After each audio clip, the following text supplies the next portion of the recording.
Dovoľte,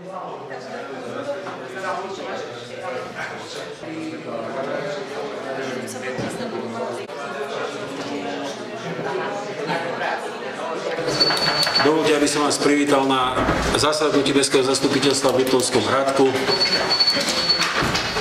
Konštatujeme podľa zápisu, že okrem pána poslanca Čukana, ktorý je ospravedlnený, lebo je služobne vzdialený, sme v kompletnej zostave.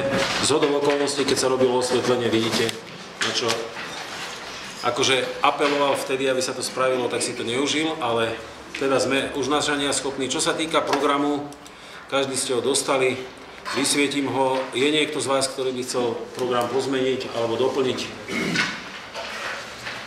Keď nie, dávam hlasovať za takto predložený program, kto je za. Ďakujem, kto sa zdržal. Nie taký, kto je proti. Tiež nie taký. Ďakujem pekne. Podľa poradia zapisuje z dnešného zastupiteľstva pani Beňová. Overovatelia sú navrhnutí pán poslanec Dominik Imrich a pani poslankyňa Martina Hrabálová. Má niekto iný návrh? Keď nie, hlasujeme za overovateľov v zložení pán poslanec Imrich a pani poslankyňa Hrabálová. Kto je za? Kto je za? Ďakujem, kto je proti. Nie taký, kto sa zdržal. Pán Imrich sa zdržal do zápisu. Návrhová komisia je takisto podľa poradia. Za predsedu je navrhnutý pán poslanec Kováč, členovia pani poslankyňa Pavlíková, pán poslanec Spili. Má niekto iný návrh? Keď nedávam hlasovať za návrhovú komisiu v zložení predseda pán Kováč, členovia pani Pavlíková, pán Spili. Kto je za? Ďakujem. Kto je proti? Ak som sa zdržal. Pani Pavlíková, Spili a pán Košík sa zdržali. Ďakujem pekne.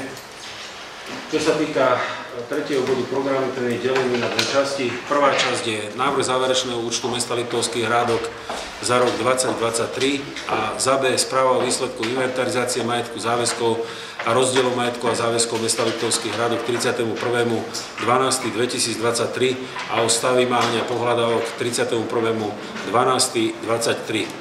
Nech sa páči, predkladá vedúca odboru financií a daní.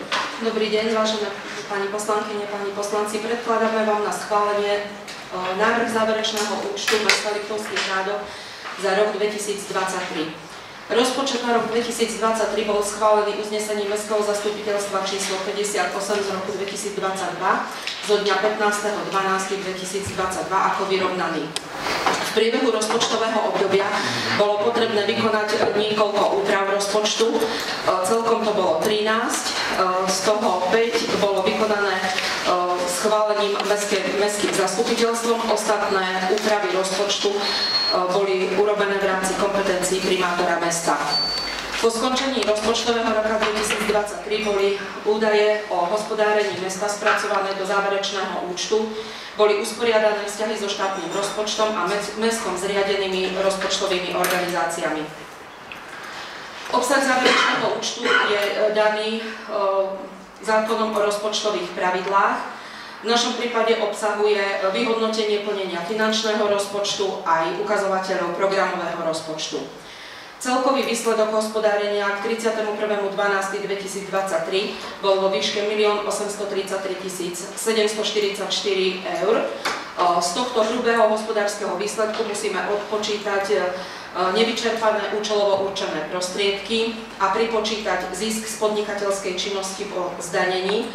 A po týchto úpravách dostaneme čistý výsledok hospodárenia, ktorý je vo výške 1 333 308 eur aj 81 centov.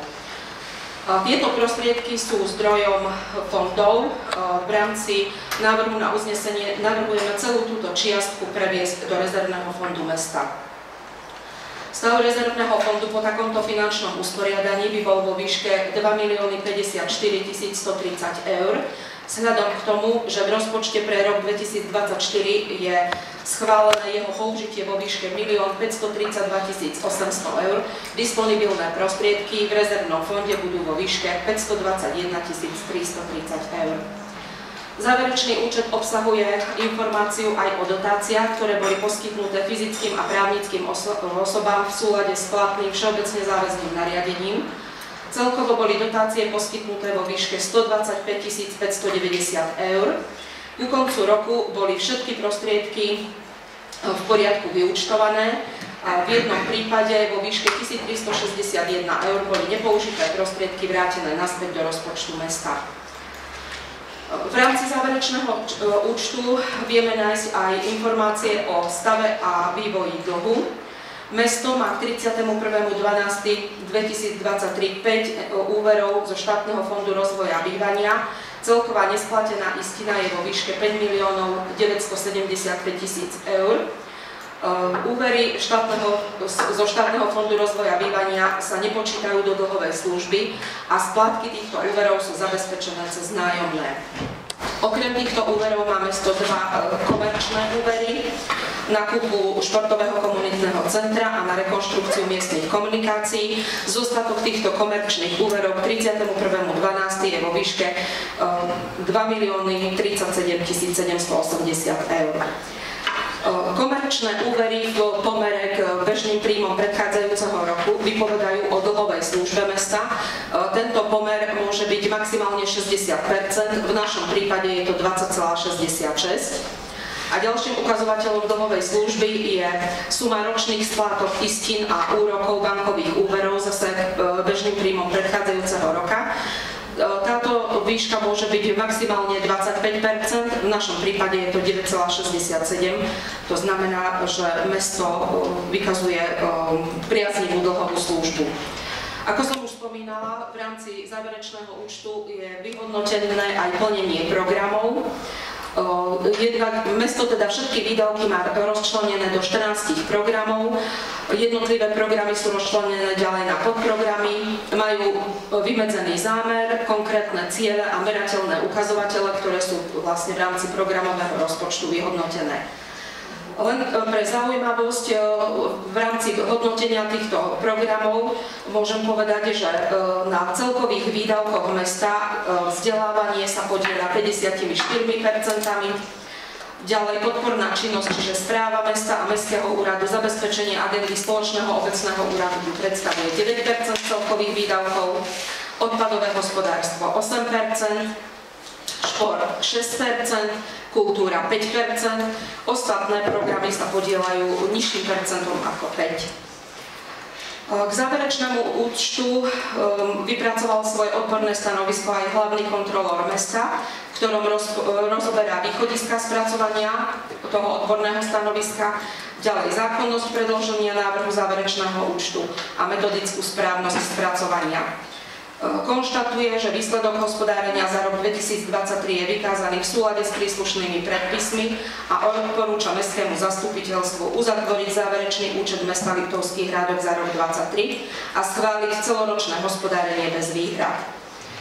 Návrh záverečného účtu bol v zákonom stanovenej lehote sprístupnený na pripomienkovanie.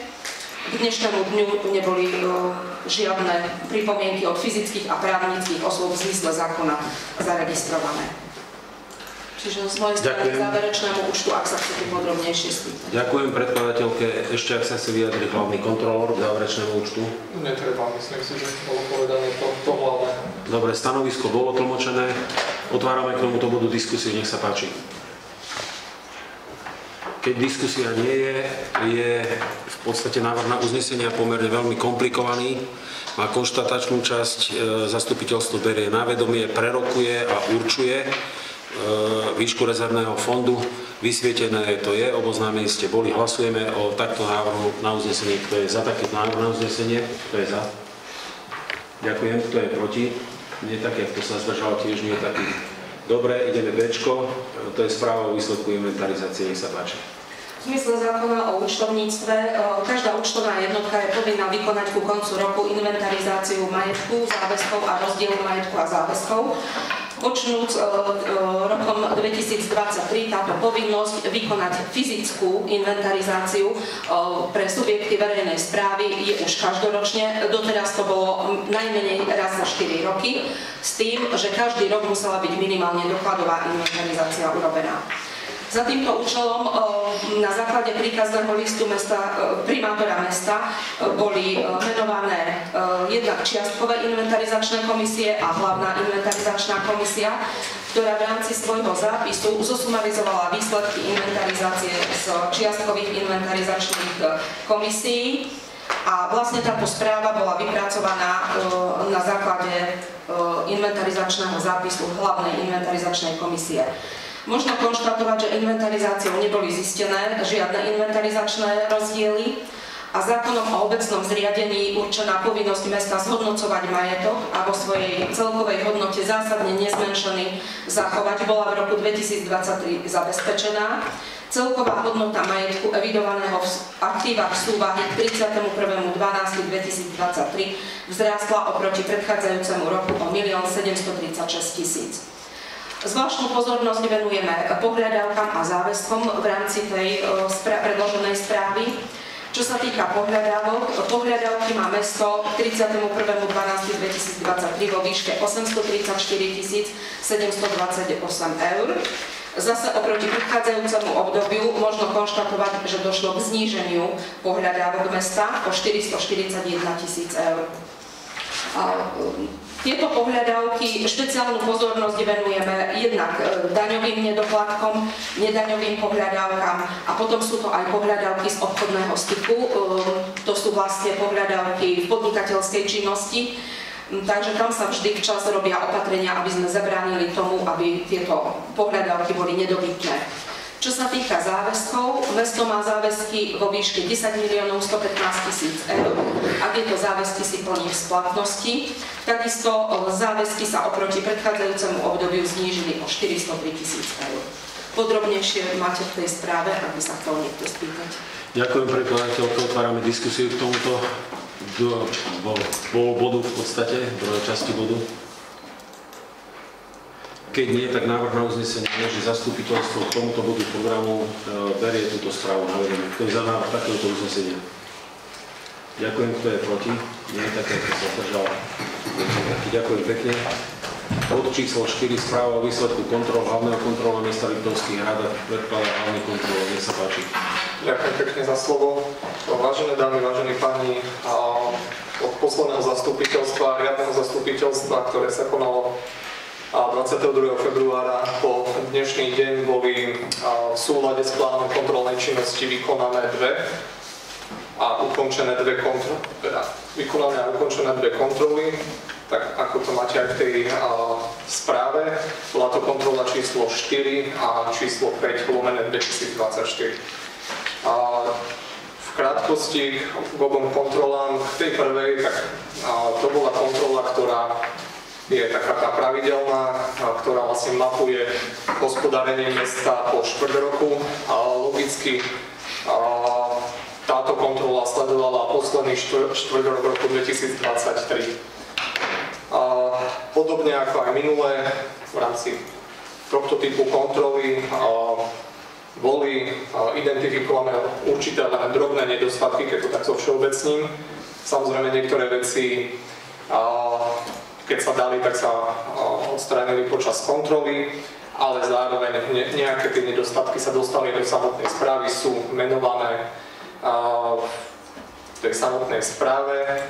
Opäť platí tak ako vždy, že každý ten jeden nejaký bod, ktorý som takýmto spôsobom identifikoval, bol konzultovaný s tým príslušným zamestnancom, s tým, že budeme sa snažiť aj do budúcnosti sa takýmto veciam vyhýbať.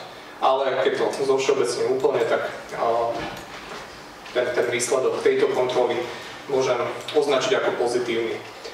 Čo sa týka tej druhej kontroly, tak tá sa týkala úplne teda inej oblasti, týkala sa sťažnosti a petícií, konkrétne akým spôsobom mesto vlastne vyhodnocuje a ako rieši sťažnosti a petície. V tomto zmysle, alebo v tomto kontexte môžem konštatovať, že boli opäť aj tu, podobne ako aj minulý rok, aj predminulý rok, ešte aj za predchádzajúce kontrolórky identifikované také nedostatky, ktoré som vyhodnotil tak, že najprv bol vypracovaný návrh správy výsledku kontroly, a až následne bola vypracovaná správa výsledku kontroly. Ten nedostatok je formulovaný v tej správe, ale keď to tak stručne zhrniem, vlastne išlo o oblasť sťažnosti, kde to vyhodnocovanie takéto sťažnosti a vybavovanie je prísne regulované nielen teda zákonom o sťažnostiach, ale máme aj smernicu na to. Čiže ak nastal alebo ak bol preskočený určitý formálny krok v tomto procese, tak aj sa to stalo, tak vlastne bolo to formulované v tejto správe. Čiže potom sme to aj konzultovali a ten problém bol vyriešený tým spôsobom, že teda povinná osoba vydala príkaz prednostu mesta, kde vlastne jasne a striktne učila postupy a nejaké také ponaučenie, aby sa podobným veciam predchádzalo v budúcnosti. Ostatné správe, ak samozrejme máte nejaké otázky, tak nech sa páči. Ďakujem hlavnému kontrolórovi. K tomuto bodu otvárame diskusiu. Nech sa páči. Nie. Tak, návrh na uznesenie je, že zastupiteľstvo berie správu výsledku hlavného kontrolóra na vedomie. Kto je za návrh takéhoto uznesenia? Ďakujem. Kto je proti? Kto sa zdržal? Jednohlasne prijaté. Ďakujem pekne. Bod číslo 5. Správa o činnosti Mestskej polície za rok 2023 predkladá náčelník Mestskej polície. Ja poviem tak, že ja som s náčelníkom volal v dopoludnejších hodinách vzhľadom na skutočnosť, že bol včera prepustený z nemocnice, tak ma poprosil, aby som predložil správu ja. Tak aj činím. On bol hospitalizovaný kvôli zažívacím problémom a nemohol sa dostaviť ani na dnešné zastupiteľstvo. Správa svojím spôsobom, ak ste si ju čítali podrobne, tak rekapituluje to, čo sa vlastne stalo. Ja by som možno teraz okomentoval činnosť Mestskej polície z pohľadu hlavného veliteľa a štatutára mesta. A to práve kvôli tomu, aby ste, lebo v rôznom sa tiež budeme baviť o Mestskej polícii, aby ste vedeli teda, že akým spôsobom to funguje. Ja každé ráno okolo medzi 6 a pol 7 sa stretávam buď so službou konajúcim alebo s náčelníkom Mestskej polície, aby som vedel teda, že čo sa udialo večer, respektíve v noci, kde máme problémy, aké je to z MTZ, ako sme s nadčasmi, ako sme s financiami na to, ako sme s výstrojou. Keď si vezmete túto správu, tak ja by som možno štatisticky vyhodnotil len pár vecí. Počet vykonaných zákrokov bolo 72 a počet prípadov použitia donúcovacích prostriedkov 69. Celkový počet zistených priestupkov bolo 489 s vlastnou činnosťou a oznámených bolo 152. No, tu nám bolo 355 priestupkov riešené v blokovom konaní.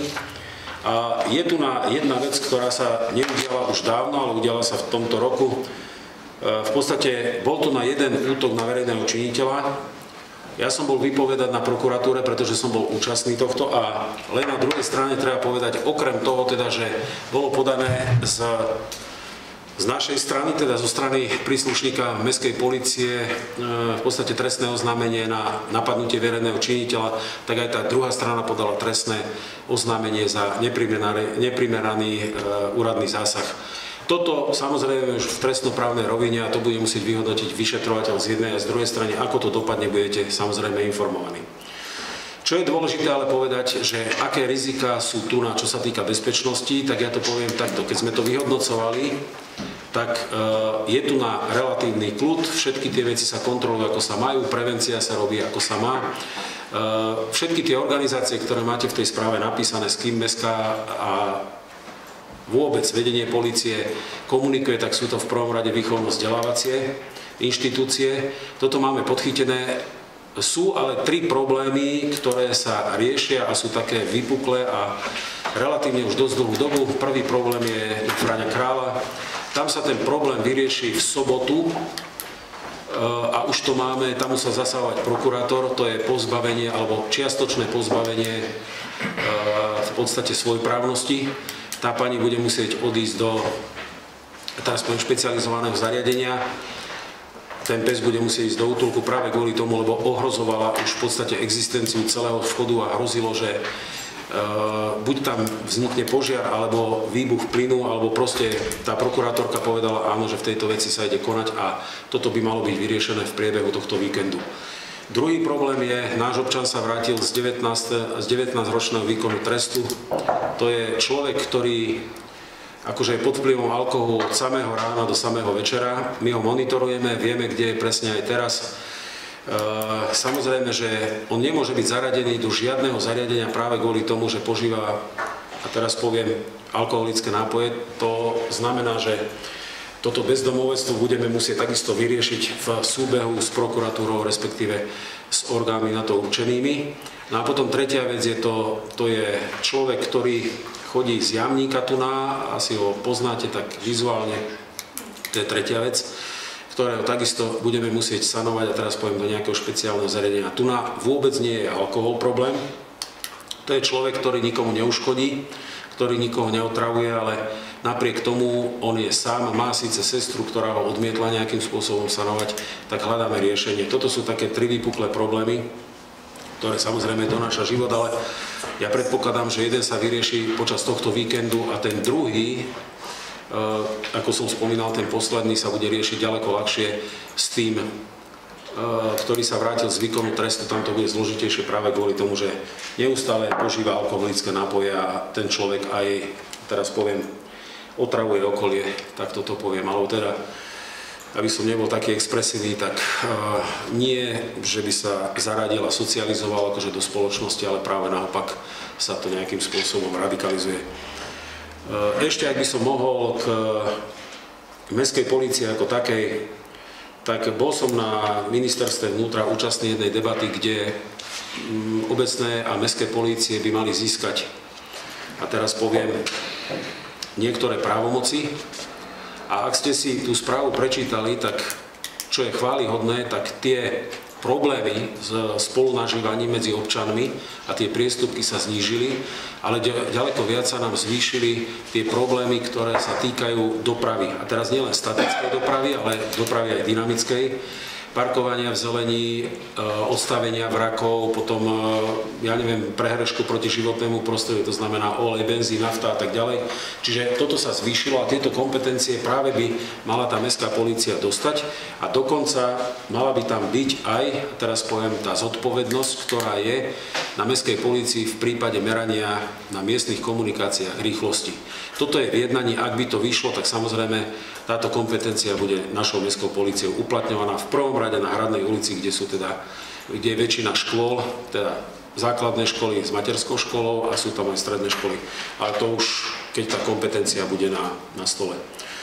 Ďalší problém, ktorý je personálny, ja som vám spomínal teda, že niektorí odišli do výsluhového dôchodku alebo chcú výjsť do výsluhového dôchodku, tak by sme to povedali tak, že toto sa nahradilo.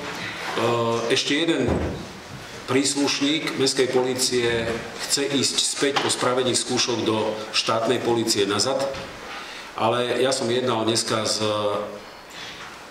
policajtom alebo eventuálne s personou, ktorá by ho nahradila. Poviem aj prečo, pretože ak mestský policajt ide, a teraz poviem z terénu do služby, tak musí absolvovať 6-mesačné školenie, respektíve školu.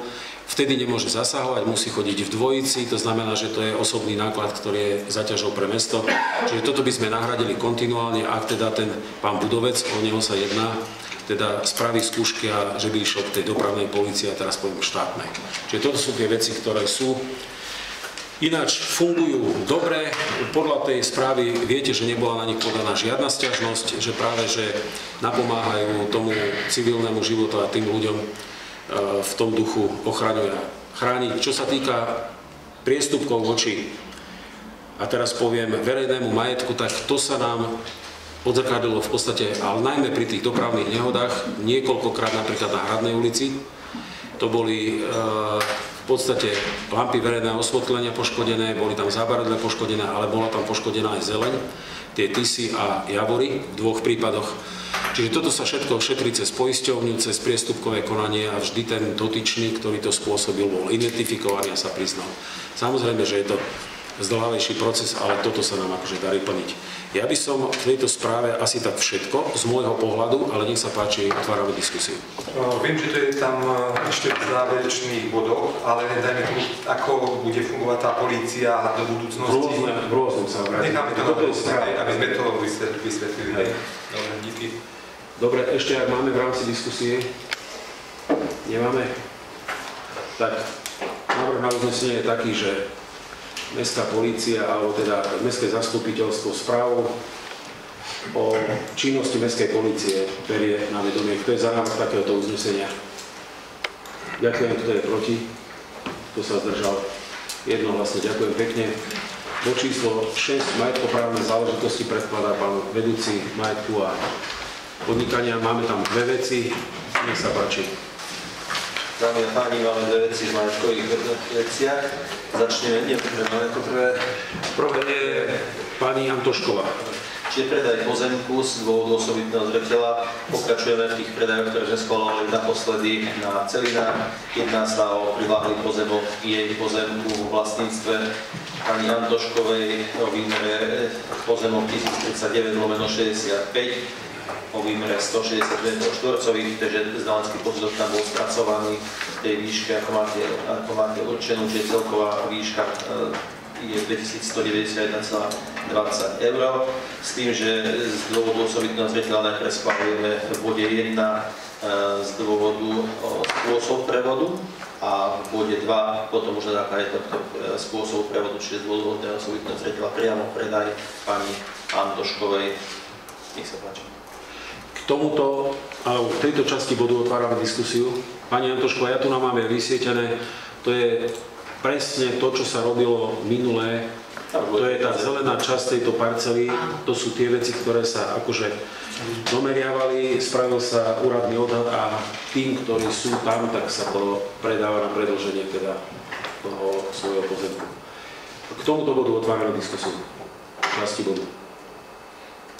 Keď je návrh na uznesenie je taký komplikovanejší, ale bol povedaný o čo sa jedná, o akú sumu sa jedná, o metre štvorcové a komu. Návrh na uznesenie teda je, čítať ho nebudem, lebo naozaj je dlhý a je taký komplikovanejší. Tak kto je za návrh takéhoto uznesenia? Kto je proti? A kto sa zdržal? Ďakujem jednohlasne a teraz máme vecné bremeno, nech sa páči. Druhý bod je vecné bremeno, schválenie zmluvy o budúcnom vecnom bremene, opäť tak ako v predchádzajúcich niektorých zastupiteľstvách tam bolo pre spoločnosť Fibris. Teraz je to vlastne pre Žilinský samosprávny kraj, ktorý v rámci stavebných úprav, prístavby, nadstavby budovy lesníckej školy účelom dobudovania dielení a odborného výcviku v súlade s projektovou dokumentáciou bude ťahať vlastne LN-kovú prípojku elektrickú a časť tejto LN-kovej prípojky strafačky, ktorá je na našom pozemku, bude vedená po našom pozemku, je to v dĺžke cca 2 metre, ale z hľadiska toho, že je to pre vydanie stavebného povolenia, je nutné takúto zmluvu o budúcej zmluve uzatvoriť tak, ako sme to robili v predchádzajúcich prípadoch. Bude to vlastne odplatné vecné bremeno, ktoré po ukončení tejto činnosti stavebnej bude zamerané, bude ohodnotené a následne bude uzatvorená zmluva riadna. Takže toľko k tomu, ak to mám otázky, nech sa páči. Dobre, ďakujem. Otvárame diskusiu k tomuto bodu. Nie, ja by som k tomuto povedal, to je presne to, čo sa dialo na Vúckej, ja som to bol spomínal. Predaj dielny, reklama je Tatra Timber, tam pôjde hala 5000 m², ja som s konateľkou pani Benčovou už rozprával, tam sa už robí projektová dokumentácia a takisto sa robí projektová dokumentácia, kde pôjde táto prípojka, o ktorej budete za chvíľočku hlasovať. Je to 1 000 000 eur na skvalitnenie výchovno-vzdelávacej práce na lesníckej škole, bez toho, aby to ohrozilo samozrejme JD Matejovie, to je škola v podstate odtiaľ vzdialená a to bude medzi garážami a telocvičňou, čiže pod ich ochranami. No a z hygienického hľadiska je to projektované tak, aby to bolo všetko v poriadku. Jedná sa o ručné a strojové spracovanie pre drevárenské odbory v prvom rade, aby ste vedeli. 1 000 000 eur, vyrieši sa tam v podstate to, čo sa doteraz robilo, že výchovno-vzdelávacia práca sa na viacerých miestach robila. Čiže bude to na jednom mieste s touto investíciou. Ani k tomuto návrh na uznesenie je takisto pomerne obsiahly a komplikovaný, pretože týka sa v podstate o zápis vecného bremena aj s odplatou, tak ako bolo povedané, je tu schvaľovacia doložka. Nech sa páči, hlasujeme o návrhu, ktorý je vysvietený, kto je za. Ďakujem, kto je proti. A kto sa zdržal? Pani Harabalová sa zdržala do zápisu. Ďakujem. Prijaté. V rámci rôzneho, tu nám boli z posledného zastupiteľstva v rámci ani nie interpelácie, pretože budeme za chvíľočku o interpeláciách hovoriť, tak boli tu na tri veci. Bola to Hradná ulica, bolo to ŠKC, bola to mestská polícia. Ja som tam dal ešte v rámci rôzneho BIP, lebo to je veľmi dôležitá vec, a potom ešte informácia o odpadovom hospodárstve v rámci mesta.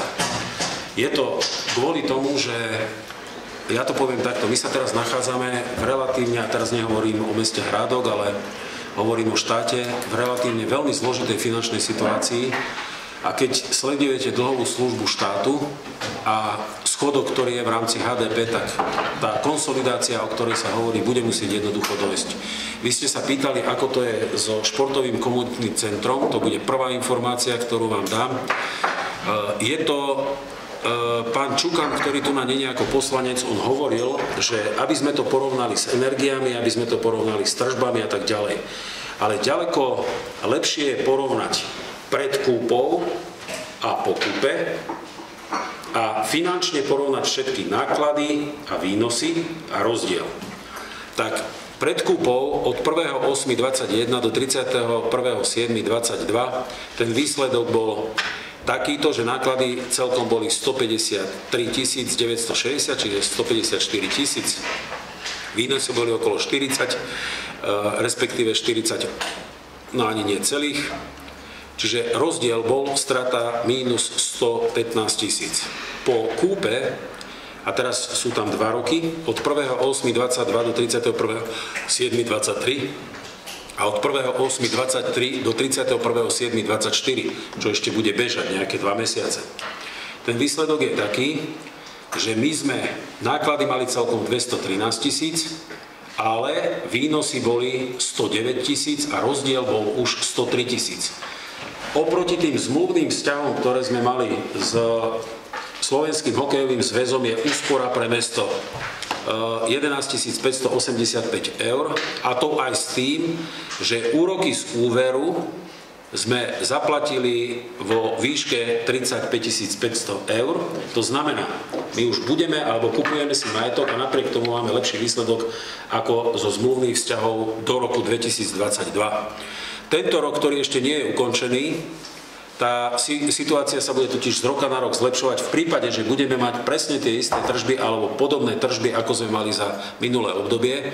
Po zarátaní všetkých miest, ktoré stúpli na 81 800, to práve kvôli tomu, lebo verejná správa zo zákona valorizovala platy, úroky z úveru už klesli na 29 000.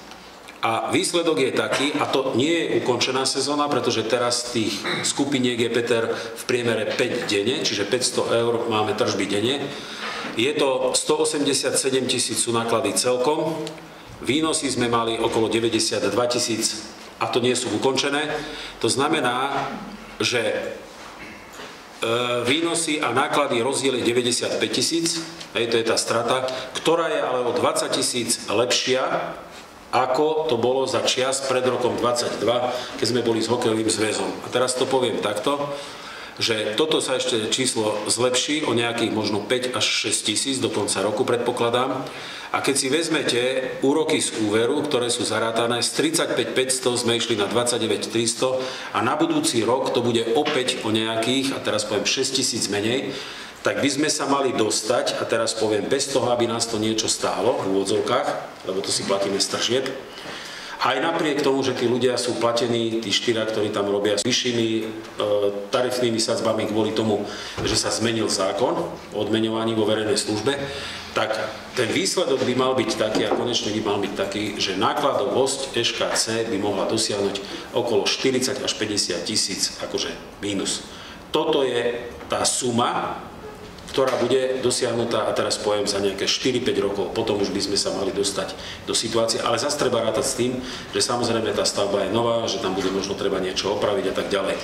Ale je to ďaleko lepší výsledok ako predtým, pred kúpom. Tým chcem povedať to. K tomuto, ak sa chcete niečo opýtať, nech sa páči. Pán primátor, ešte by nám nebolo možné poslať toto tabulku, každému poslancovi. Dobre, to pošleme, to problém nie je. Ďalej, riešená informácia o Hradnej ulici.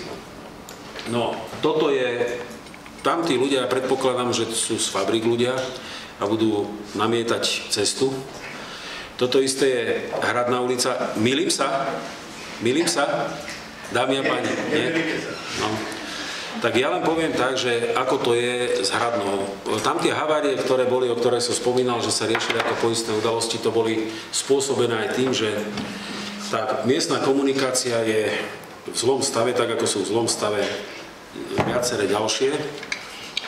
No, je tu na vypracovaný pánom Kolárom nejaké doporučenie, ako to riešiť. Bolo to aj na stavebnej komisie, tu nám máte normálne 28-stranový elaborát, ako to riešiť, sú tu na alternatívy, sú tu na skúšky a tak ďalej. Ja by som len povedal, my sa budeme musieť dohodnúť teda, že ako pôjdeme do opravy, či to bude zvršok asfaltový, či to bude betónový, či to bude asfaltový s pridlažbou, tých alternatív je viac. Ale samozrejme sa to bude môcť robiť len po etapách práve kvôli tomu, že keď si vezmete akože krycí list rozpočtu, tak narozpočtované je to na túto sumu 174 tisíc. No, my keď sme sa rozprávali, že akože toto spraviť, pretože to podložie tam jednoducho nie je dobré, je to naša cesta. Sú tam problémy, a teraz poviem, s kanalizačnými vpusťami a spusťami do dažďovej vody. Po vyriešení kruhového objazdu tá voda už na tú Hradnú nepôjde. Toto bol ten hlavný motív, prečo degradovala tá pravá časť, keď ideme smerom od Skalky, smerom do Hrádku. Lebo tam tiekol normálne akože potok. No, klesalo, ale to bolo práve kvôli tomu, že to podmrzalo, že tam boli, a teraz poviem, tie vrstvy, ktoré tam nemali byť. Pravdepodobne to spravíme tak, že v štvrť profile sa bude musieť vyrezať časť vozovky, spraviť sa lôžko, pravdepodobne až trojvrstvové, a potom normálne obrusná vrstva a tá ukladacia vrstva v hrúbke, poviem príklad, nejakých 5 cm.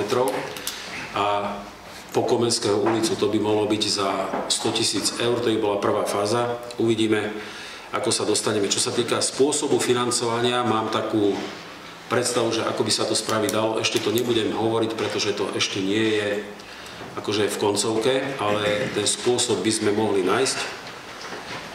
K Hradnej ulici toľkoto. Tam je problém aj to, že sú tam základné a stredné školy. Samozrejme, to nám komplikuje situáciu práve kvôli tomu, lebo rekonštruovať túto cestu počas školského roka je, a teraz poviem, dosť iluzórne práve kvôli tomu, že okrem základných škôl a materskej školy sú tam aj 3 stredné školy, respektíve ešte tam súkromná Zúška v Sokolovni.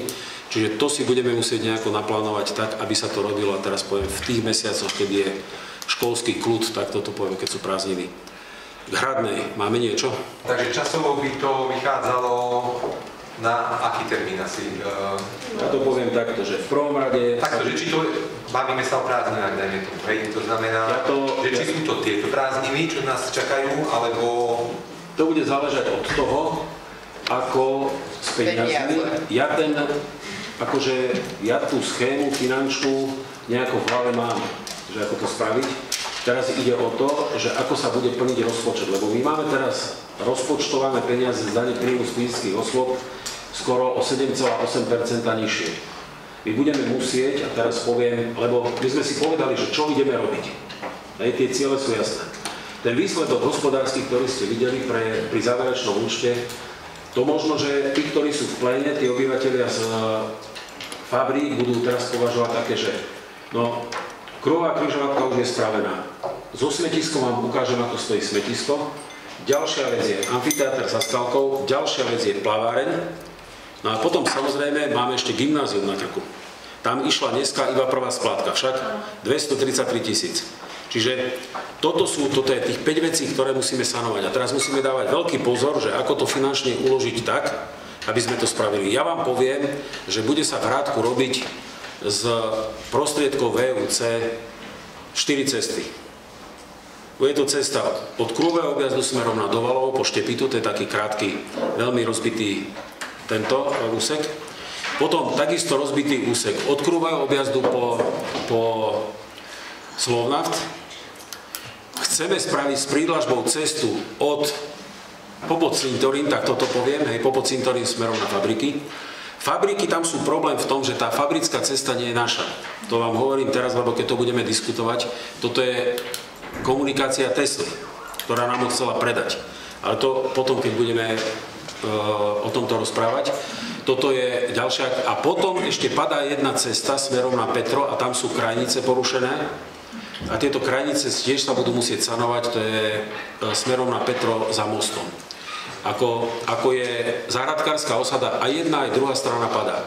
Čiže toto by sme si akože veľmi pomohli, a teraz poviem so skvalitnením dopravnej situácie. No táto hradná a fabriky sú problém, lebo to sa píše po Facebooku, kade tade, len každý si musí uvedomiť, že toto je to, čo sa nám nepodarilo dodnes s Teslou, a teraz poviem, nejakým spôsobom majetkoprávne uzatvoriť. My sme chceli, aby nám Tesla previedla túto cestu aj s pozemkami na nás. V takomto prípade my do cesty investovať môžeme. Hej? A toto je ten problém, pretože my máme vyriešené pozemky len pod ropu. Tam sme to vykúpili, ďalej sa nemôžeme hnúť, lebo Tesla nám poslala taký list. Keby som vedel, že prídete, tak ho nájdeme a možno, že ho ešte pošlem niekoho hľadať, že idú nám predávať cestu a teraz bolo to za nejakých 29 000 eur, rozbitú cestu a to ešte bez pozemkov, len teleso cesty. Ale k tomu sa vrátime. K hradnej ešte máte niečo? Čiže otázka, pán poslanec, na teda odpoveď na tvoju otázku. Budeme sa snažiť to dať do augusta tohto roku. Uvidíme, ako to pôjde. Hej? To je len motiv. Znamená, keď sme sa napríklad na komisii bavili ohľadom spôsobu financovania, je aj to otvorené teda rezervný účet, alebo máš taký iný koncept? Sa rezervy nemôžeme chytať, lebo do 15. budeme vedieť, čo Rada na podporu športu. Uvidíme, na Miri už je amfiteáter, tam budú teraz konzultácie, na ktoré budeme vyzvaní v priebehu týždňa alebo dvoch. Čiže uvidíme, ako sa to bude odvalovať.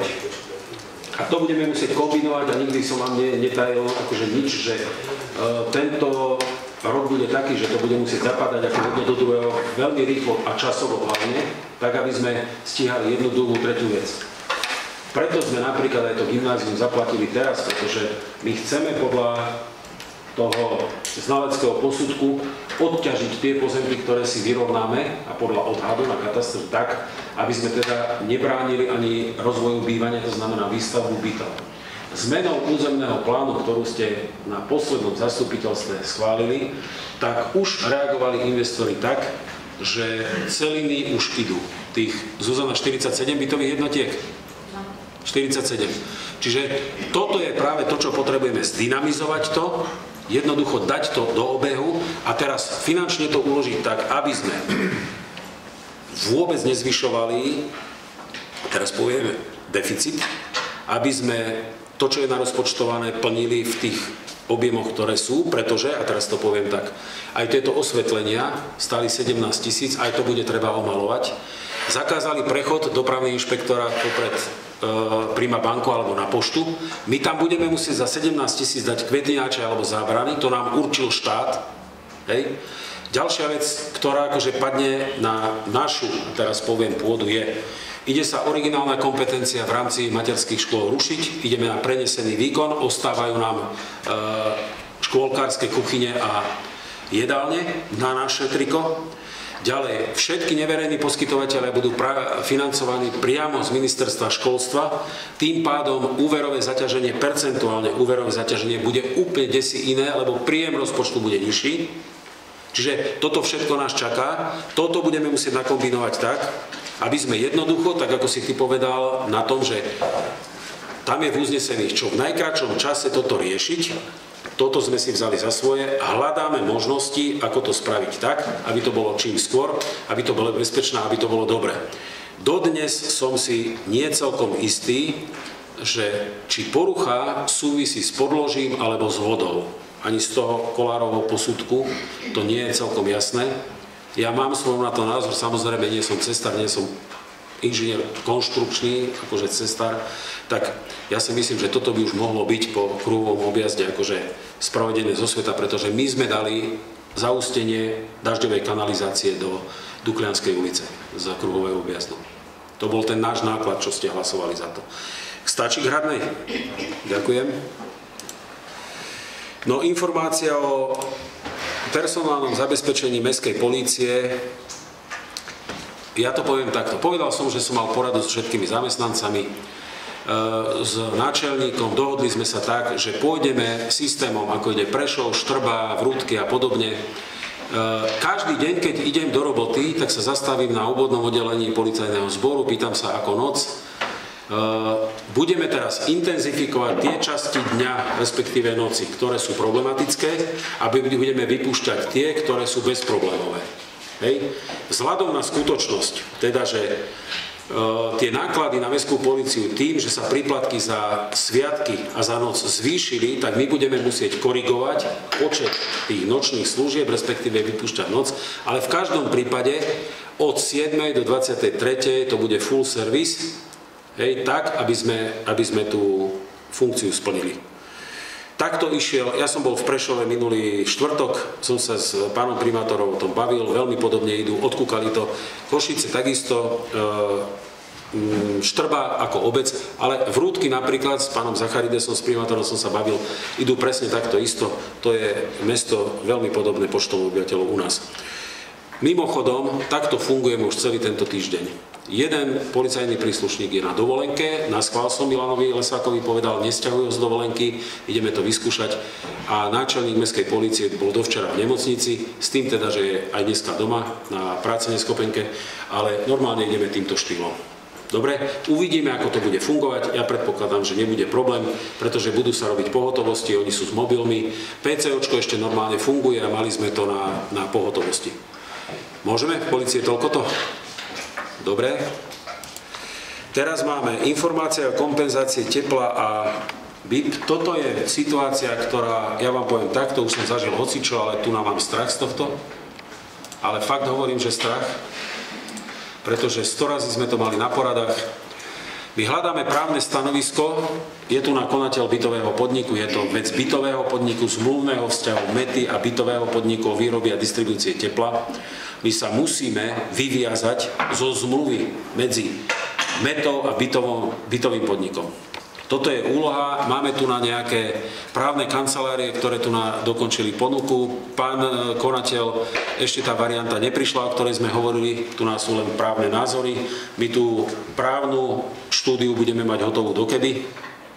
Slúbili, že na budúci týždeň nejakú skraja, že ja som dneska komunikoval ešte. Hej, čiže toto je to podstatné, čo budeme musieť spraviť. A teraz, ja som to včera hovoril na komisii školstva, vôbec sa nebudem rozpakovať, ak bytový podnik bude musieť zaniknúť.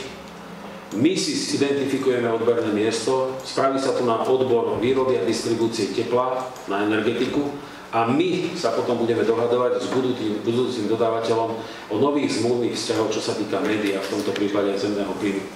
Toto je jediná možnosť, ako sa z toho vyviazať.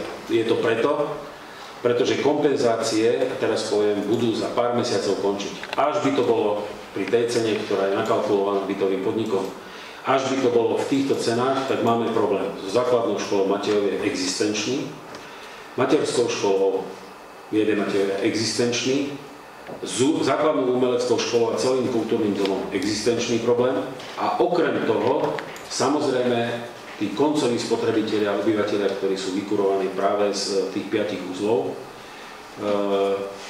budú mať problém takisto veľký. Čiže toto je priorita. Bytovému podniku. Otázka? Nie. Dobre, ďakujem. Sú to len informácie, ale by ste vedeli. No, informácia o odpadovom hospodárstve, toto som dal kvôli tomu, že toto je tá linka, ktorú som povedal, že na smetisku bude inštalovaná, už je inštalovaná. Od 1. Nie, od 15.5., nie od 1.5., od 15.5. ideme spúšťať túto linku. Budeme robiť zatiaľ len polovičku z mäsového komunálneho odpadu, ktorý sa dováža. To hovoríme o nejakých možno 3500 tonách ročne. Čiže na pol rok to bude polka z toho, hovoríme o 1600 tonách. Budeme to musieť skúsiť, či to zvládneme. Zatiaľ to bude obsluhovať na 4 hodiny náš zamestnanec, ktorý robí na smetisku na kompaktore. S tým teda, že budeme sledovať už laboratórne G21 ako jeden atribút odpadového hospodárstva, aby sme to splnili.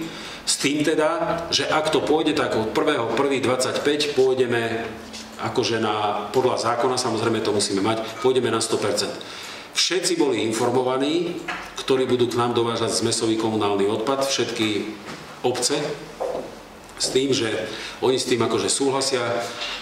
Mali sme 2 porady ohľadom spoločného stavebného odboru, alebo teda úradu, s tým teda, že sme si rozobrali aj smeti. Každý s tým súhlasí, je to OK, čiže tie termíny sa plnia. Ja tu chcem povedať, že toto ide zatiaľ akože tak, ako má ísť. Čo je dôležité si uvedomiť, že my teraz pôjdeme do investície, toto je celé naše smetisko a tam hore tá čiarka, to je linku, ktorú budeme musieť stavať. To je linka na dotriedovanie, ktorá bude musieť ísť, bude zakopaná do svahu v rámci, a teraz poviem, toho smetiska. Táto linka bude slúžiť na to, aby sa tie frakcie, ktoré budú, tuto už je detailnejší obraz, aby sa tie frakcie ľahké dostali do tapky, s tým potom, že magnet vychytá tie ostatné kovové časti a tak ďalej. Tam by sme mali ušetriť z toho objemu, o ktorom som hovoril, nejakých 18%. No a samozrejme, ak 18% pôjde na ďalšie spracovanie, tak 18% menej pôjde na skládku. My sme hovorili posledne, že po rekultivácii jednotky, dvojky máme 80 000 tón rezervu na trojke, ale hneď sa bude treba púšťať do a ja poviem aj prečo. Pretože vždy z tohto odpadu, to je jedno, či sa bude tepelne spracovať, alebo ako sa bude spracovať, vždy z toho bude popol, vždy z toho bude nejaký, a teraz poviem, konečný produkt, ktorý bude treba uložiť na skládku. A ak máme integrované povolenie na to, že tú štvorku dobudovať máme ako jediný na Slovensku, tak to využíme. Využíme to kvôli tomu, aby sme to dobudovali. Ja budem mať možno na to páky na budúci týždeň už aj z Ministerstva životného prostredia, ako a teraz si pomôcť na to, aby sme toto jednoducho v rámci odpadového hospodárstva dali. Informácia k gymnáziu je taká, že to len poviem naozaj v rámci toho, lebo sa budete pýtať v interpeláciách. My sme zaplatili, zmluvy sú podpísané, dodatky a hnutelný majetok je inventarizovaný. My sme sa dohodli s pani vedúcou, ktorá tu na už není, lebo musela ísť na rodičovské združenie. My sa dohodli, že budúci týždeň navštívime gymnázium. Personálne je to dohodnuté, ona dneska komunikovala s krajom, toto sa vyrieši, 4 persóny pôjdu za Žilinským samosprávnym krajom, ostatné preberáme my a preberáme aj kuchyňu. Zriaďovateľ kuchyne už budeme my, tak ako sme sa dohodli. Celé vybavenie kuchyne máme na zápožičku, na rok, potom sa to prevedie. S tým teda, že, a to treba si uvedomiť, opäť bude nápor na financie, pretože od 1.9. tohto roku do 31.12. budeme musieť tieto kuchárky a obslužný personál v kuchyni platiť my. Koľko to bude asi? Našťastie títo ľudia nezarábajú moc, ale ja predpokladám, že to môže byť teraz nejakých 4-5 tisíc eur aj s odvodmi mesačne. Čiže 9., 10., 11., 12. mesiac, hovoríme a teraz poviem o 20 000. Čiže toto je to, čo nebudeme môcť, pretože fiskálny rok nie je zhodný s školským rokom a my už dostaneme na tieto pracovníčky peniaze až od 1.1.2025. Čiže toto bude musieť ísť za nami, keď sme sa rozhodli teda, že tú kuchyňu ideme zriadiť. Hej. Je tam, už prišli aj požiarníci, sú tam ešte dve veci, ktoré opäť budú stať peniaze. Protišmiková podlaha, to budeme musieť do roka spraviť a revíziu elektroinštalácie, ktorá ide po stenách, a tú elektroinštaláciu budeme musieť spraviť tiež. Čiže toto sú veci, okrem toho teda, že tam je debet. Ja som sa rozprával s pani poslankyňou Pavlíkovou pred chvíľočkou, tiež na túto tému, a potom sa budeme môcť venovať zameraniu gymnázia a jednoducho postavenia gymnázia, teraz poviem z hlavy na nohu, tak aby to bolo funkčné v rámci spoločnej školy. Go gymnáziu toľko to môžeme. Hej, stačí? Dobre, v rámci rôzneho máme všetko. Interpelácie poslancov. Na poslednom zasadnutí tie interpelácie boli nasledovné. No, pani poslankyňa Žiaková žiadala, ak sa bude rušiť šikmá plocha, bezbariérový bočný vchod, tá sa rušiť bude. Opäť to záleží na PIPe. Ja som povedal na komisii, že prečo je to dôležité, aby sa tak udialo. Tak tie parkovné miesta, respektíve chodník sa tam bude musieť dobudovať, pretože to som slúbil na Gucke. A toto bude aj situácia, respektíve doplnenie už tej technickej infraštruktúry v rámci, a teraz poviem, pešieho prepojenia, a teraz poviem Hradná, Matejovie, Fráňa Kráľa, alebo respektíve Kapitána Nálepku, hej. Ďakujem. Čiže bude to však od Svetlušky po Kapitána Nálepku chodník je, a teda poďte od školy alebo od Hradnej po Svetlušku sa urobí chodník. No budeme musieť takto spraviť, áno. Dobre. Potom sa pýtala, čo s budovou Lidla. Tam sú furt tie tri varianty, starý Lidl, buď byty, buď, a teraz poviem, možno najpravdepodobnejšie podľa toho, čo som počul, je, že tam bude predajňa, ktorá bude technického zamerania, to znamená, teraz nechcem povedať, že to bude nejaké kovov predajňa, ale niečo podobné, hej, že tá predajňa by ostala v takomto dizajne, v akom je, akorát tam bude nie potravinový, ale ten technický tovar. Toto je najpravdepodobnejšie zatiaľ. Potom súkromný investor ohľadom bytoviek v Tesle. Ja to poviem takto. Územný plán je schválený, teraz sa komunikuje, čo sa udeje, aj my sme už komunikovali, že čo sa udeje v rámci plnenia tej bytovej výstavby, tak ako sme si to zadali ako prioritu, aj v rámci našich pozemkov. My už budeme ponúkať, a tak sme sa dohodli s vedúcim odboru na budúce zastupiteľstvo vyhlásenie verejnej obchodnej súťaže na to, aby sa teda rozšíril bytový fond v rámci Liptovského Hrádku. Ďalej, informoval o príprave expozície tradície starých materí. No my sme sa rozprávali včera na komisii o tomto, tam tí ľudia pozbierali nejaké tie artefakty.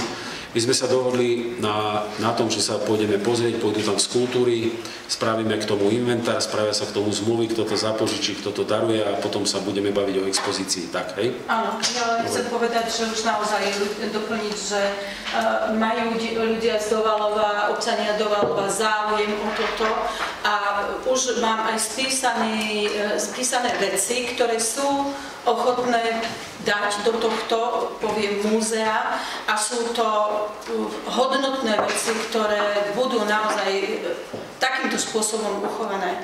Dobre. Ďalej to bola interpelácia v Hradnej ulici, no ja som to zodpovedal, to vieme, že v akom stave je a v podstate tá štúdia hovorí tiež o tom istom a spôsob riešenia budeme sa snažiť nájsť. No, k malému podchodu tá oprava chodníka, ja som aj povedal, že prečo nie, lebo tam sa zavážalo a ešte sa budú robiť terénne úpravy okolo tej novej bytovky a dneska som sa dozvedel, že pravdepodobne tá fasáda sa bude musieť robiť odznova tam. Tej novej bytovky, neviem, či o tom viete, ja som to počul dneska na obed. Všetko je v poriadku, ale našli sa tam dve bubliny, išlo to do reklamácie, celá akože tá fasádna farba, hej, tá silikónová bude musieť ísť dole, normálne penetrácia odznova, vysušiť a odznova. Čiže ten dodávateľ bol taký prísny, že jednoducho, teda ten investor k dodávateľovi bol taký prísny, že našiel nejaké chyby a bez pardonu celá fasáda preč. Čiže to je preto, že ten chodník, vieš, tam ešte budú chodiť. Pán Spili, všetko. Pán poslanec Spili sa pýtal technické služby, výtlky a tak ďalej. Pripomenul, že to treba vyriešiť komplexne, samozrejme, to je vec peňazí. Tak povedal som, ktoré časti ciest pôjdu, z ktorej sa budeme musieť potrápiť a nejakým spôsobom alternovať. To isté povedala pani poslankyňa Jurenová, že na železničnej zákrute k Športovej ulici je tiež poškodená vozovka, tamto dokonca poškodili korene borovíc, tamto vytlačajú. Pán Spilík ďalej zdôraznil výpadovka na Kráľovú Lehotu v katastrálnom území, je v katastrofálnom stave. Áno, ja som sa pýtal na ministerstve dopravy, je to v pláne, že by sa ten zvršok stiahol a dokonca ešte aj ten zárubný múr kreslia. Teraz uvidíme, že či na to peniaze vyjdú. Zhodou okolností tam nám robí akože takú veľmi dobrú službu pán štátny tajomník, ktorý je zo Žiliny. tak tam akože on toto stráži. Pán poslanec Zúrik ohľadom psíčkarov, tam sme spravili, a teraz poviem nejaké ohľadom tých exkrementov nejaké, teraz poviem opatrenia, uvidíme, či to bude fungovať, pán poslanec, hej. Pán poslanec Imrich, to bolo to kontajnerové stanie, to je v poriadku a lavičky, to je tiež v poriadku, hej. Lavičky ešte nie sú pripravené. A ja som dostal informáciu od pána šéfa technických, že hej. Lavičky okolo Petri 8, tam sa... Petri 8, hej, bytovka. Dobre, čiže ja si poznačím lavičky ešte.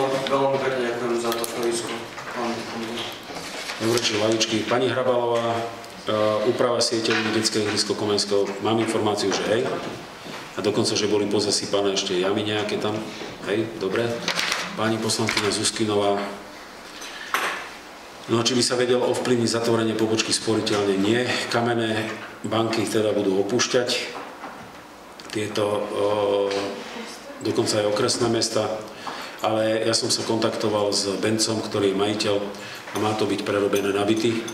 A pani poslankyňa Pavlíková sa pýtala, čo v bývalých priestoroch Café Exclusive, tak tam sa robí, a teraz poviem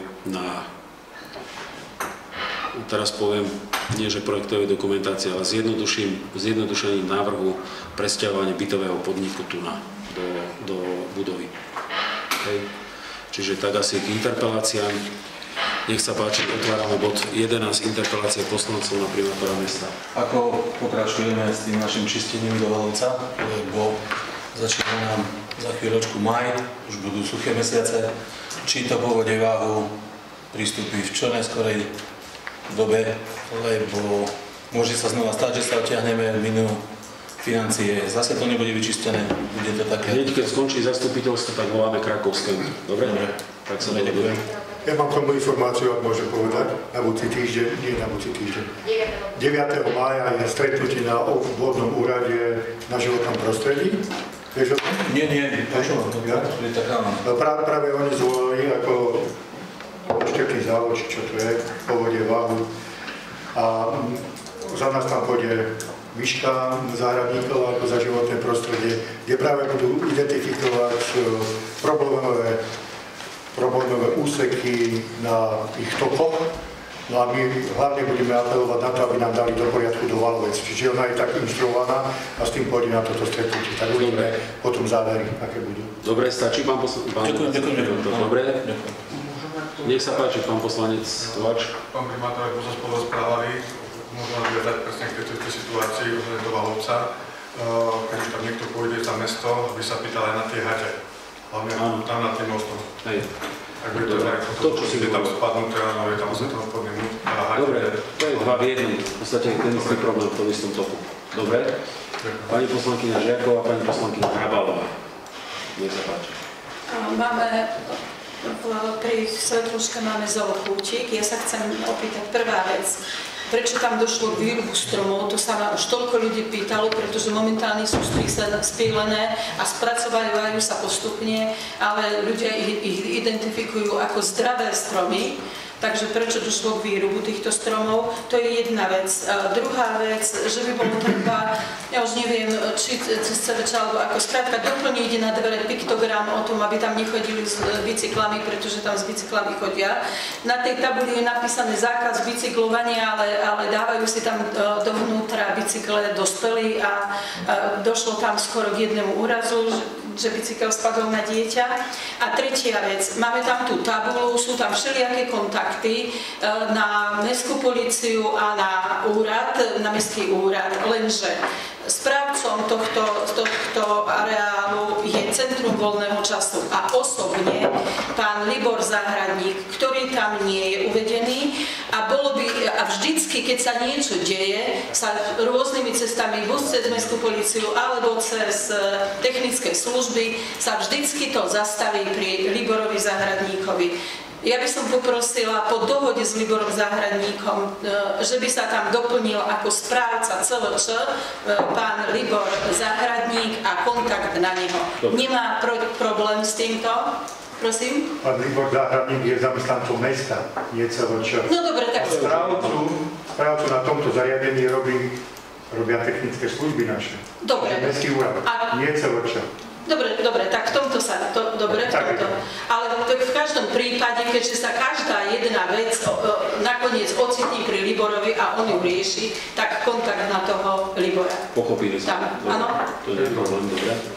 Ja som sa dneska ráno rozprával s oprávnenou osobou v rámci životného prostredia. Vyľubujeme len suché stromy, len poškodené stromy, alebo len napadnuté stromy. Dokonca pri Svieženke sú dodnes ešte 2 stromy, ktoré sú suché. A predstavte si, na tieto stromy musíme robiť ešte ornitologický posudok. Čiže pod hrozbou, a teraz poviem enviropolície, si nikto nedovolí, a teraz poviem, ani liesku vyťať. Je to ešte strom. Tieto stromy, ktoré boli napadnuté a suché.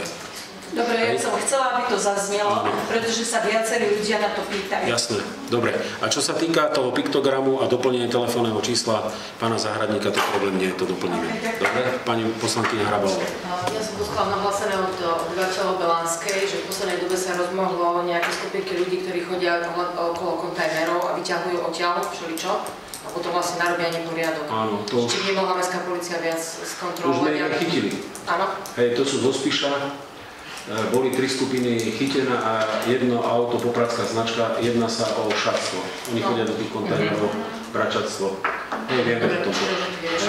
A takisto potom ešte hore, ako je záhradkárska oblasť, takže začína tam byť problém s parkovaním, že nejaké kamiony sa tam odstavujú, potom keď chodia do záhradky. Oproti benzín pumpe, áno? Oproti benzín pumpe. Dobre. Preveriť. To spolupráce so štátnou. Dobre, nech sa páči. Stačí pani poslankyňa? Áno. Dobre, pani poslankyňa Pavlíková. Ja by som sa chcela opýtať, bola spísaná petícia o zastavovaní vlakov v Liptovskom Hrádku. Aký osud ďalej túto petíciu postihol, alebo v akom štádiu vybalovania je niečo? My sme sa, teraz poviem, poďakovali tým ľuďom, ktorí túto petíciu, to bolo vyše 3000 podpisov, normálne sa zabalila, poslala sa v rámci petičného práva na ministerstvo, komunikoval som so štátnym tajomníkom. Oni sa budú snažiť v rámci, a teraz poviem, grafikonu nejaké veci zohľadniť, ale 100% úplne nám nevyhovujú. To je jednoducho dané, pretože oni tie vlaky zrýchľujú a tie v podstate UHP a tie zastávky, ktoré sú minútové alebo viac ako minútové, tak jednoducho nebudú akceptovať. Čiže to je obdobný prípad ako pediatrov. To úsilie je, my sme v tomto postúpili, vedia o tom ústredné orgány štátnej správy, ale nebudú to akceptovať akože v tej miere, ako bolo v petícii napísané. To už mám takú info. Bohužiaľ. Pani poslankyňa Pavlíková, potom je pani Irenová, pani Zuskinová. Ja mám také, chcela som poďakovať technickým službám za starostlivosť o kvetenáče. Pozdravujem, že ulice sa napálili naozaj to... To netreba ďakovať, to je ich povinnosť. No, tak, je to pochváliť vás. Ani chváliť sa nemá, má sa len A to je nepedagogické, toto, čo sa ja som pedagóg. No veď práve preto ti to vravím. Dobre. Ináč je to tak, že oplatilo sa nám to, čo sme spravili, že sme z Litvana kupovali tie kvetináče, pretože keď boli dovezené a robené v Čechách, tak je to o tretinu lacnejšie a nestalo sa, že by vymrzli, alebo že by sa nejako znehodnotila tá výsadba v tých kvetináčoch. A preto budeme pokračovať v spolupráci to, čo potrebujeme, ten prechod zahatiť s tou firmou. Dobre, stačí? Áno, ja som chcela. Dobre, pani poslankyňa. Ja by som chcela poprosiť a opýtať sa teda technických služieb, chcela by som poprosiť o nejakú údržbu tých našich ihrisk, čo sú vlastne oplotené pieskoviska a takéto, lebo niekedy to, ono to vyzerá niekedy ako keby to nemalo pána, lebo je to tam také, už skalky sú v tých pieskoviskách a predsa malé detičky sa tam idú hrať, tak aj keby piesok nový tam bol nastavený. Ja už som o tom rozprávala, ale neviem, ako je to štádiu, či už sa niečo s tým... Pán vedúci, nech sa páči. No ako každý dobe tohto roku, len musíme počkať na to počasie. Počasie. Akože vyzeralo to, že bude teplejšie. Viem, že dneska už sa opravujú hracie trubky a musíte, že budú dokončené všetky hracie trubky, aj ponatierané, piesok máme kúpený, aj skalky, takže to osýpame. Malo sa to robiť tento týždeň v rámci tých dní chceme a týchto vecí, len počkáme na to počasie. Ďakujem. Ale už sa pracuje na tých opravách. Dobre, stačí pani poslankyňa Zuzková, nech sa páči. No ja som tiež chcela pochváliť kvetinovú výzdobu, naozaj je veľmi pekná, kvalitná, že okolité mestá nemajú takú peknú. No ale celkový dojem na hlavnej ulici SMP kazí tá akože neúprava priestorov pred niektorými prevádzkami. Napríklad osobne už som to niekedy, možno aj pred dlhším časom hovorila, že je tam správa na pantu, majú neuveriteľne poškodené schody a pritom rastie doslova porast púpavy. Je to veľmi nepekné. Ľudia si to všímajú, kritizujú, hovoria, že môžete upracovať, môžete mať pekné chodníky, všetko. No a práve, že viacerí vlastníci alebo užívateľia objektov, ja viem, že mesto má na starosti chodníky, ale podľa mňa, keby pozametali staré listy alebo niečo, trocha to skultúrniť a upraviť nejakým spôsobom, možno vyzvať ten napant k tomu, aby urobili poriadok pred vstupom do svojho objektu. Dobre. Budeme to musieť spraviť my, ja to poviem tak, lebo taký paradox bol, že Železnice Slovenskej republiky a autobusová doprava nás žiadali, aby my sme vyplátali a teraz poviem asfalt na ich zastávky. To je tiež akože zaujímavé. Toto kontrolór by im nemal ani počuť, pretože to je presne to isté, čo sa týka fabrík. Ak na cudzí majetok my budeme, a teraz poviem, dávať prostriedky na opravu cudzieho majetku. Toto je presne ten istý prípad. Ale to je samozrejme pri kosení, to je pri hrabaní, pri chadičom. Dobre, ďakujem. Pán poslanec Ivrik. Dávno sme kúpili gymnázium a ja by som sa chcel spýtať ohľadom toho pozemku, aké sú tam plány, ale skôr ma zaujíma tá bežecká dráha, či budú nejaké plány, aby sa to tiež nejako skultivovalo, aby som možno v prípade tam dal nejaký tartan a mohol sa to využívať, lebo toto je priestor, ktorý chýba v Hrádku. Nejaká takáto plocha, kde by sa možno dali organizovať nejaké súťaže atletické a prípadne možno niečo pre deti. A mohlo by to byť zároveň aj využiteľné pre bežnú populáciu, takže s týmto by som na to sa rád spýtať, aké sú plány v tomto priestore. Ja to takto poviem, že teraz poviem možno trošku subjektívne, lebo v podstate stále som tam akože riaditeľ prepožičaný na verejnú službu. Čo sa týka gymnáziu a areálu gymnázia, v prvom rade musíme, tam je 144 000 schodok. Musíme si poradiť so schodkom. Musíme si poradiť s zabezpečením prijímacieho konania, ktoré bude za pár dní. Musíme si potom poradiť s prevádzkou školy ako takou, to už v rámci spojenej školy hovorím. Keď sa toto udeje, že to skonsolidujeme v finančnej stránke, pozrieme sa na MTZ, na inventúru, čo tam treba na doplnenie, teraz poviem výchovno-vzdelávacích programov, to bude druhá vec, lebo to je výchovno-vzdelávacia inštitúcia.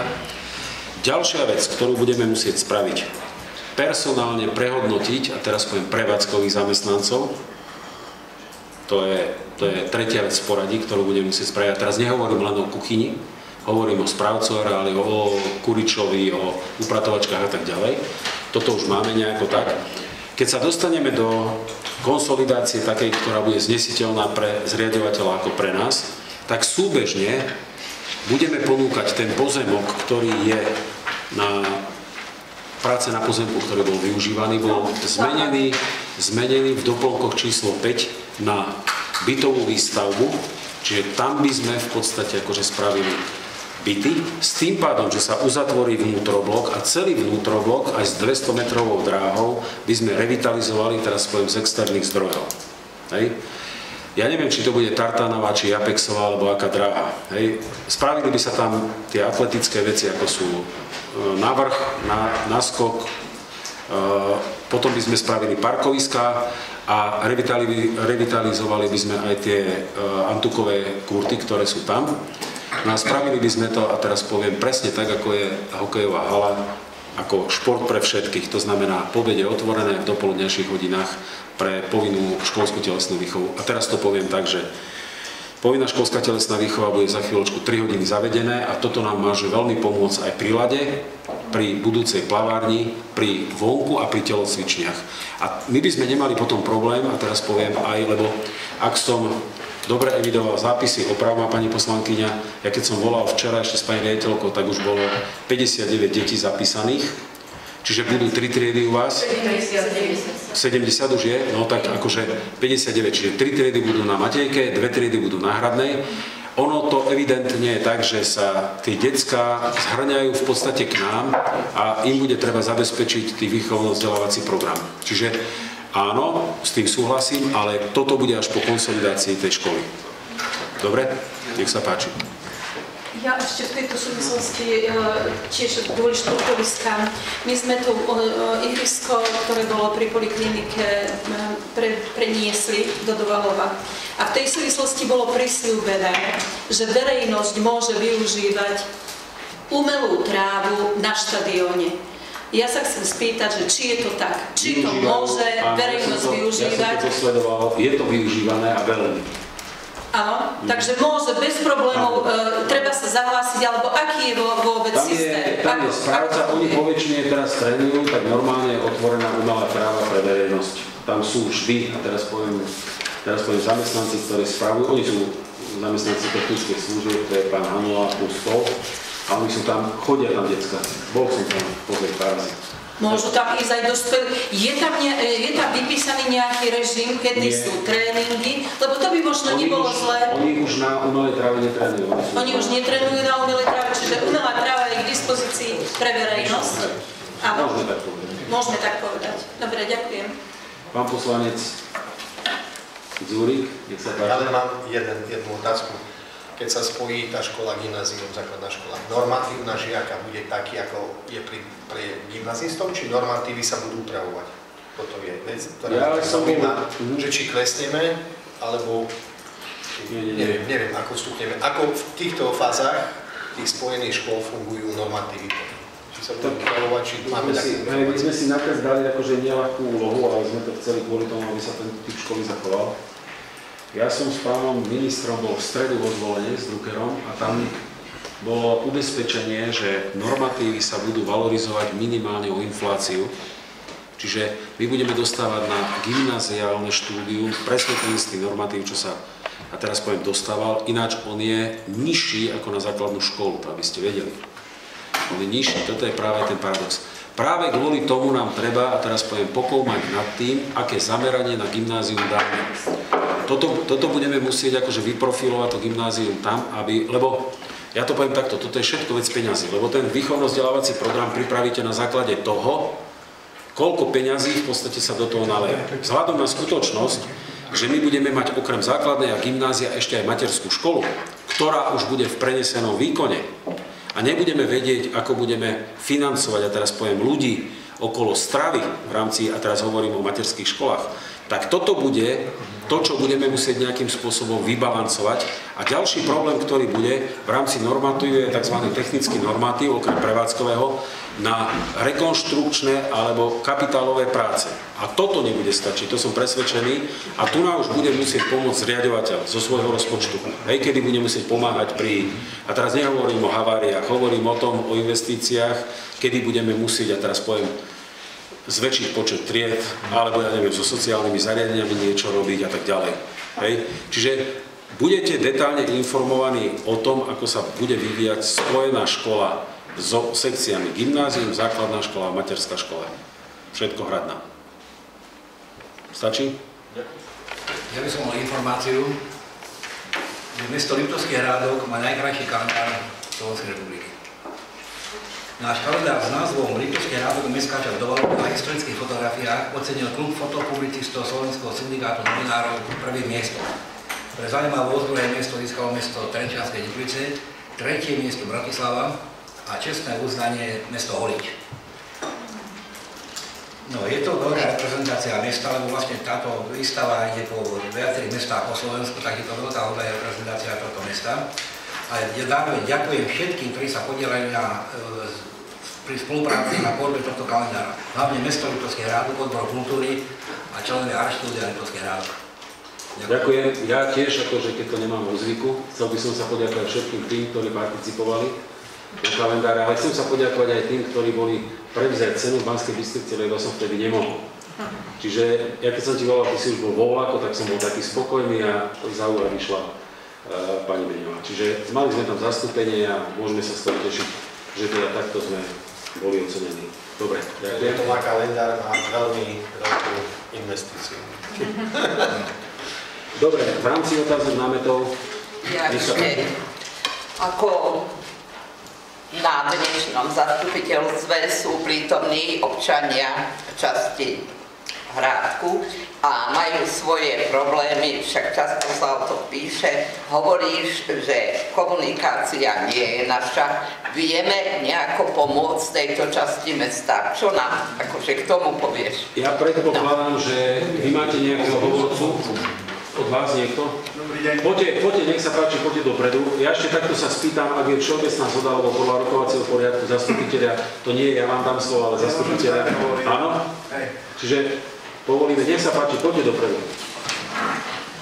Volám sa František Halža a som obyvateľ Lišných fabrik. Prišli sme sa vám trošku pripomenúť, alebo v podstate, lebo žijem tam 30 rokov a s tou cestou je neustály problém. Už nejde o to, že by ste tam natiahli nový koberec alebo čo, ale keď koncom zimy tam bol kopec jam a v podstate si to nikto nevšimol, alebo až po našich sťažnostiach alebo tak sa niečo začalo robiť a teraz je to ako zaplatané, ale si myslím, že sme tiež placami daní, takisto aj tie podniky, čo sú tam, aj závody, takže ona je dosť zaťažovaná tá cesta. Ale si myslím, že by ste mohli niečo spraviť aj pre nás. Dobre, obyvateľov Lišných fabrik. Iba cestu? Ja poviem globálne, ja vám poviem takto, že úplne tu nás sa zvykne tak otvorene hovoriť a vy ste tam 4 z tejto časti. Chodím tam akože dosť často a ľúto mi je, lebo keď si akože povieme, že čo sa akože spraví na Belanskej, čo sa spraví na Prekážke, čo sa spraví v Hornom Hrádku, v Dovalove a tak ďalej, tak musím konštatovať, že na fabrikách naozaj akože sa nespravilo nič. A teraz ja vám poviem, že prečo to je. Vy ste za prvé majitelia pozemkov popri bytovkách. To je váš majetok. Čiže my napríklad, keby sme chceli dať detské ihrisko, tam nemôžeme, pretože to je majetok váš, iba s vašim povolením. Keď sme chceli prevziať cesty, lebo ako sa ide popri LTK, tak tam bol taký panel a tam bola taká mláka 20 cm. Toto takisto bol problém, pretože to nie je naša cesta. Ale čo mňa najviac akože hnevá na tomto, a to máte 100% pravdu, a toto by bolo treba nejakým spôsobom, ja by som doporučoval takto, že my to tu nevyriešime teraz. Ak by ste spravili a mali by ste čas nejakú pracovnú skupinu aj o týchto 3-4 ľuďoch, že by ste došli, normálne sa dohodneme, dajte tu na telefón na pani Beňovú, sekretár by spravila, teraz poviem, s finančníkom, z výstavby nejakého, ja by som tam bol, nejakú takú pracovnú skupinu, ktorá by tento problém a teraz vyriešila. Najväčší problém, a toto je, ja to poviem takto, my sme už boli veľmi blízko dohody, že nám tú cestu prevedú. Lebo to je jedno, či to je do SVIčka, k Jarovi Povlíkovi, alebo na Alcatel, alebo ja neviem, ku Šiku, ku Glosovcom. To je aj tá zákruta, ktorá ide smerom na elektrárne bývalé, hej. To je akože čistá katastrofa. A mne Jaro Povlík sám hovoril, že keď prídu akože na návštevu, poviem príklad z materskej firmy, z matky, z Rakúska a majú tadiaľ ísť, že ako on sa ide prepadnúť pod zem. On by najradšej heliport, aby to sadlo tam a odletelo potom hneď preč. A ja som mu hovoril, Jaro, tak správme tlak na Teslu, aby nám to jednoducho odovzdala. Tam totiž nie je problém len s cestou. Viete, či tam je problém? S kanálom. S kanalizáciou. A tam je dažďová kanalizácia, splašková kanalizácia, v podstate teslácka takisto, ktorú nevlastní Liptovská vodárenská spoločnosť. A jedno z riešení bolo, aby LVSK prebrala kanál, s tým teda, že oni nám bezodplatne dajú cestu. My sme tu na dvaja, čo pôsobíme za mesto v LVSK. LVSK, keď si spravila, a teraz poviem, v podstate kamerovú skúšku tohto úseku, tak tá kanalizácia je tak potrhaná a tak zle spravená, že tam sú také balastné vody, že oni povedali, že v žiadnom prípade. A toto ide až od Ivky, len aby ste vedeli. A ide to, a to je najhoršie, ide to popri Radkošovi smerom na Rettenmeier a odtiaľ sa to napája potom na tú vetvu, ktorá ide smerom na Mikuláš. Čiže toto je ten problém. Toto nie je len cesta. Toto, samozrejme, že povrchovo cesta je ten problém, ale kanál je problém. A teraz ďalší problém, tretí, ktorý je, tam oproti, ako je ten Maduda, čo tam chová tie kone a štiepa drevo a ja neviem, čo všetko robí, tak tam by mali byť 4 bytovky. Podľa územného plánu, ktorý sa zmenil, tam by mala byť bytová výstavba, ktorá by mala sanovať a rozdeliť ten krčok bytovou zónou medzi týmito fabrikami, kde vybývať, potom bývalým učilišťom Tesly, ďalším sídliskom smerom, lebo Radkoš to je v podstate, ja to poviem tak, to je také druhé oby, hej, to nie je výroba, to je len obchod. No až po drobnú prevádzku. Toto keby sa nám podarilo, tým chcem povedať to, že robiť tam cestu teraz by bol problém asi kvôli tomu, ak sa Tesla zaviaže a ja tam budem vybávať peniaze zo štátneho fondu na rozvoj a bývania na 2 bytovky, tak oni budú aj kanalizačnou, aj vodovodnou, aj elektrickou prípojkou vstupovať do tej cesty, do telesa cesty. Viete? Čiže ak tam spravíme niečo, tak tam budeme musieť spraviť len pod toto pripojenie, potom to improvizovať a potom, keď sa spravia tieto prípojky, tak to jednoducho spraviť. Ale dovtedy, a toto je ten kameň úrazu, Tesla od nás chcel, a teraz ja neviem, aby som nestrelil, lebo minule som povedal takú hlúpu cifru, že 120 bytov máme nájomných, ale my máme 260, tak už nejdem hovoriť, ale ja si pamätám ten list, to je pár rokov dozadu, kde Tesla od nás chcela, a teraz, Iva, pamätám si to dobre, okolo 30 000 za kúpu tej cesty. No. To bolo ako, ja som normálne volal vtedy tomuto majiteľovi a mu hovoril, že či sa nezbláznil náhodou. Lebo on by to mal aj odhrňať, to je jeho cesta. Rozumiete? My máme len pod ropu, pod ten výbeh smerom popri tej škôlke. Potiaľ je náš pozemok. Ja navrhujem, aby sme si spravili pracovnú skupinu, mesto a teraz poviem obyvateľia, hej? Alebo zástupcovia obyvateľov tohto sídliska a riešili jeden problém po druhom, hej? Tak ako sa bude dať. Dobre? Môžeme sa tak dohodnúť? Hej? Daj to prosím ťa do zápisu, hej? Obyvateľia, alebo zástupcovia obyvateľia prekážky, prekážky, fabrík a mesto, hej? Že by sme to takto. Môžeme sa takto dohodnúť? Môžeme. Hej? Lebo nás naštvalo to, že aj tie jamy, čo tam boli a ostávali dlho, tam bolo v podstate slalom, tam sa nedalo prejsť. Takže niekedy aj tak akčnejšie, aby sa tá cesta opravila vtedy, lebo ak tá jama bude, tak za 3 mesiace je s nej na mamuty asi potom. Ja viem. Ja to poviem takto, tu nás si treba sypať popol na hlavu, lebo fakt sa akože na fabriky nejakým spôsobom zabúda. Túto komisiu spravíme ako podporné stanovisko k tomu, aby teda aj tí poslanci mali exaktne presne informácie o tom, čo sa tam bude deť, ako sa bude deť, aby sa to dostalo do rozpočtu, aby sa to nejakým spôsobom stanovalo. Môžeme sa takto dohodnúť? Dobre, ďakujem vám. Ešte v rámci otázok a námietok, nech sa páči. Nie?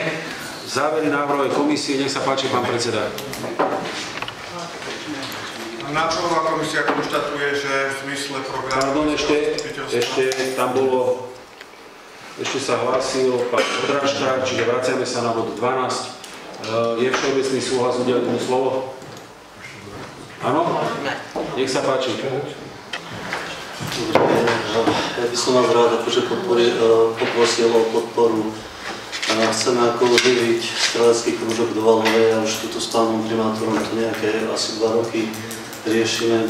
Boli nejaké veci mi prislúbené a už som na základe nejakých vecí začal konať, aby sme nejak neublížili mestu. Ja už som založil aj občianske združenie športový klub do Valhovo, čiže my si budeme vedieť aj nejak sami pomôcť.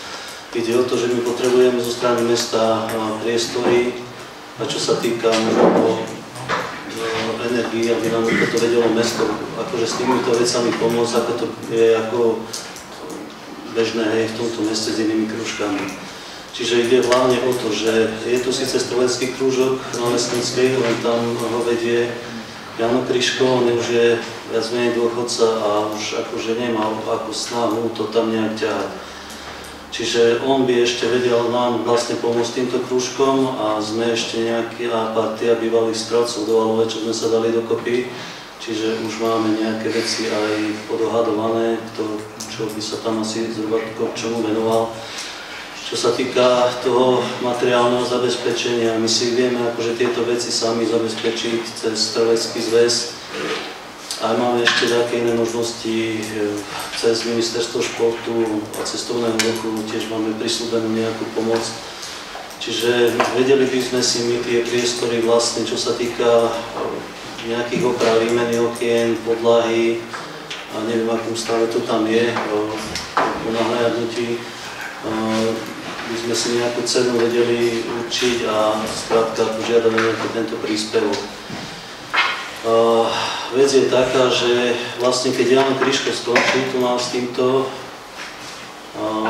ak máme nejaké výsledky, môj syn konkrétne sa dostal po 3 rokoch vlastne do reprezentácie, je to, ja neviem, už koľkonásobný majster Slovenska, prvý rok bol vlastne v juniorskej kategórii a hneď aj vyhral. Bol na majstrovstvách Európy, medzinárodných pretekoch, čiže výsledky sú. Ďalší taký kvázi pomocník, ktorý by nám vedel ešte ako byť takým nejakým garantom, je Peťo Baláš, on je aj bývalý majster Európy, tohto času je vlastne členom akože Dukly Ivanská Bystrica, ale aj on vlastne chce potiahnuť aj týchto mladých, má aj trénerskú licenciu, chce si aj môj syn spraviť, čiže tí nasledovníci toho, čo niekedy bývalo v Valove ako taká pýcha, takže je tam ako taká snaha a nádej, že by sa to vlastne mohlo nejak tak podariť. Ide o to vlastne, lebo tuto sme už počuli, že je tam zase nejaký problém aj s tými priestormi. Neviem, či vy to chcete v tom súteréne? Áno, a už to máme aj prísľubené. Ja už 2 roky toto riešim. Prísľubené. Ja už toto 2 roky riešim. A ja som to mal slúbené.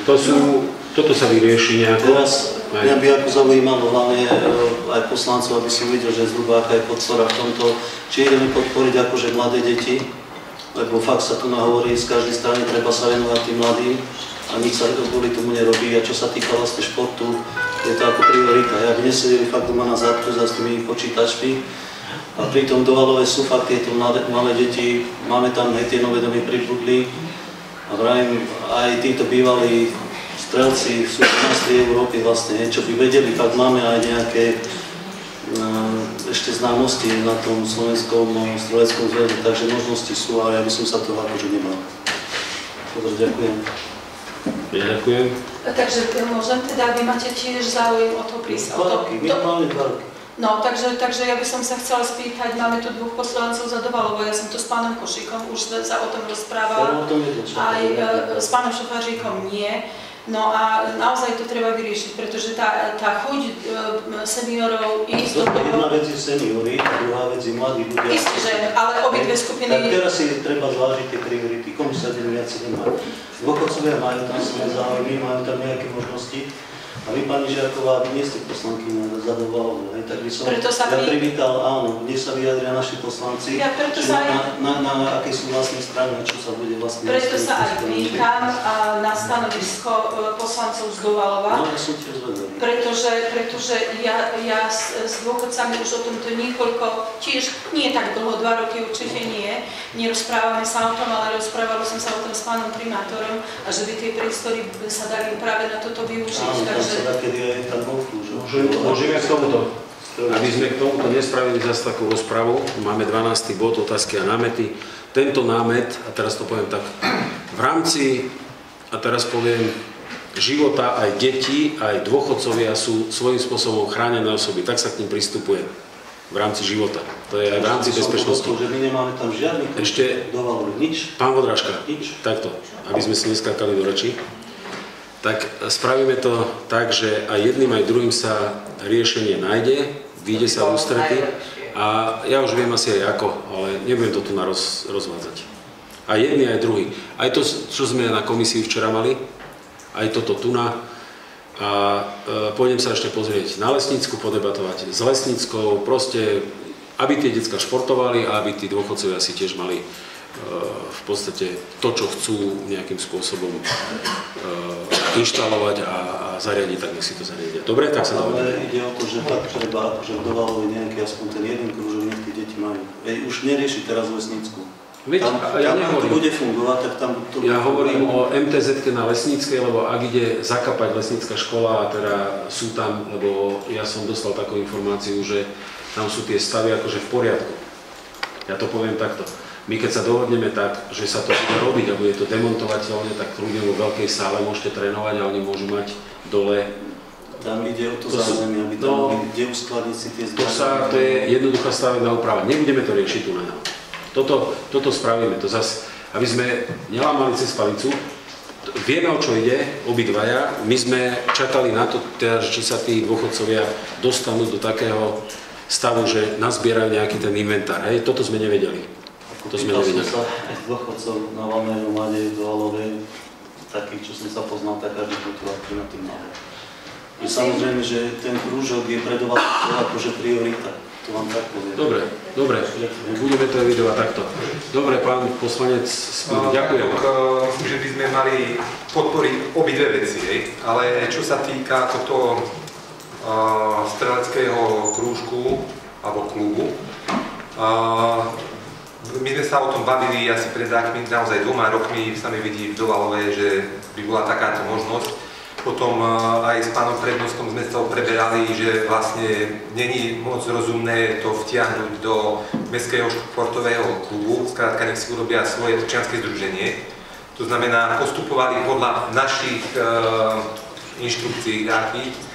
A teraz by bolo naozaj nevhodné, keby sme sa otočili krkom. To znamená, ako si ty povedal, treba nájsť nejaké riešenie pre tých strelcov a samozrejme komunikovať aj s tým zámerom Danky Žiakovej.